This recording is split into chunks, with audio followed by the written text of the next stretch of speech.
জাতীয় কাতারে 4 দিনের সফরে পৌঁছেছেন প্রধান উপদেষ্টা। 4 দিনের সরকারি সফরে কাতারে পৌঁছেছেন প্রধান উপদেষ্টা অধ্যাপক ডক্টর মোহাম্মদ ইউনূস। সোমবার 22 এপ্রিল স্থানীয় সময় রাত 9টা 40 মিনিটে দোহার হামাদ আন্তর্জাতিক বিমানবন্দরে অবতরণ করেন। কাতারের প্রোটোকল প্রধান রাষ্ট্রদূত ইব্রাহিম ফাখরু তাকে স্বাগত জানান। প্রধান উপদেষ্টা প্রেস সচিব তার ভেরিফাইড ফেসবুক অ্যাকাউন্টের এক পোস্টে এই তথ্য জানান। সামাজিক যোগাযোগ মাধ্যমে প্রধান উপদেষ্টা প্রেস সচিব শফিকুল আলম জানান, বিমানবন্দরে পৌঁছালে অধ্যাপক ইউনূসকে লাল গালিচার সংবর্ধনা দেওয়া হয়। এর আগে সোমবার 21 এপ্রিল সন্ধ্যা 7টায় বিমান বাংলাদেশ এয়ারলাইন্সের একটি ফ্লাইটে তিনি হযরত শাহজালাল আন্তর্জাতিক বিমানবন্দর থেকে কাতারের উদ্দেশ্যে রওনা হন। আর্থনা সামিট 2025-এ অংশ নেবেন প্রধান উপদেষ্টা অধ্যাপক ডক্টর মোহাম্মদ ইউনূস। সামিটে অংশ নেওয়ার পাশাপাশি কাতারের আমিরের সঙ্গে প্রধান উপদেষ্টার বৈঠক হওয়ার সম্ভাবনা রয়েছে।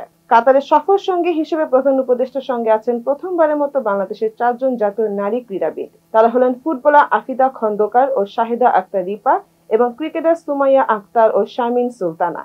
দেশটির উষ্ণ ও শুষ্ক আবহাওয়ায় টেকসই উন্নয়নকে এগিয়ে নিতে এই সামিটে কাতারের ঐতিহ্যবাহী সংস্কৃতি ও অনন্য পরিবেশগত বৈচিত্র্যকে কাজে লাগানোর প্রতিশ্রুতি তুলে ধরা হয়। 22 ও 23 এপ্রিল এই 2 দিন সামিটে উপস্থাপনা, ইন্টারঅ্যাক্টিভ প্যানেল আলোচনা, কর্মশালা ও গোল টেবিল বৈঠকের মাধ্যমে বিভিন্ন বিষয় নিয়ে আলোচনা হবে।